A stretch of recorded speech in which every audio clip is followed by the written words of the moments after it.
Just a moment now, it's 5:19. The details of the death of 19-year-old Alana Cutland are grim. She was a student who'd been carrying out research off the east coast of Africa, and she died after falling from a plane. The pilot of the light aircraft told The Sun she opened the door and she jumped. The door did not open itself. Now, police in Madacasca are investigating whether Alana Cutland had suffered a severe reaction to medication. LBC's Matthew Thompson is here. It's a heartbreaking but also puzzling story, Eddie. Just what might have caused a young woman, a Cambridge student who her own family say had everything to live for, to open the door of a plane and fall to her death, if that is indeed what happened. Now, at this stage, we just can't be sure. But it's emerged through interviews that some of her family have given that she might have had some sort of a reaction to medication. It's also thought that she was taking anti-malarials, which are necessary in Madagascar due to the high risk of infection. And one of the drugs she's thought to have been taking is called Lariam, which is the brand name for a drug called Mefloquine. And it's been used to treat and prevent malaria for decades, but it does have known and sometimes very severe psychological side effects. So much so, in fact, that a few years ago, the House of Commons Defence Select Committee did a report on its use in the military. They found that there were significant risks attached to its use. But don't take it from a dry report. This afternoon, I've been speaking to a former British soldier, a man we've agreed just to call Dave. He was a sergeant major serving in Africa when he was given Lariam. And just a quick warning that naturally, Eddie, some of this is quite distressing. You know, within hours after taking this drug, I wasn't well. You know, I was dizzy, disorientated. I felt the floor like a ground rush coming up. And I just wasn't feeling well. But it kind of continued, and I had hallucinations as well.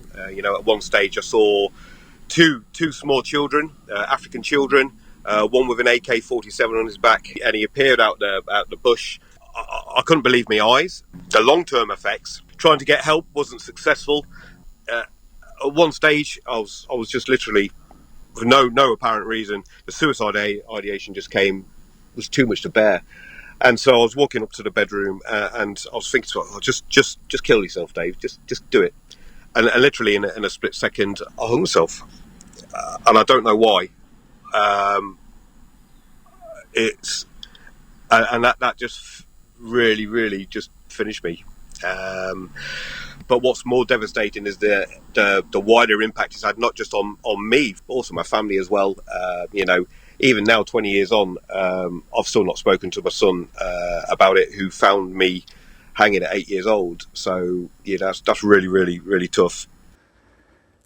It's hard to imagine the impact it's had on that one man's life and indeed on those around him.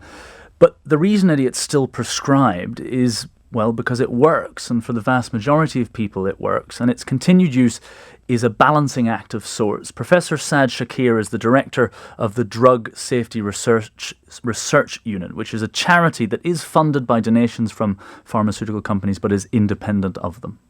It is an effective drug in both prevention and treatment of malaria. It is known to have adverse drug reactions.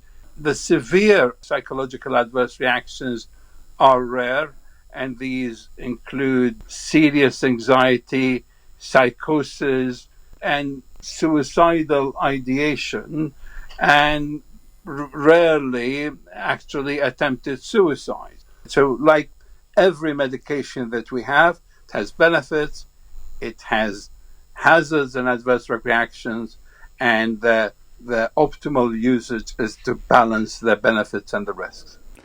I say again, Eddie, we just don't know for sure what the cause behind the tragic death of Alana Cutland was. Police in Madagascar have confirmed she was having mental health problems in what they call the crisis of paranoia. But the least we can say is, given that what we do know about Mefloquine or Lariam, it certainly offers a plausible explanation. Matthew Thompson reporting.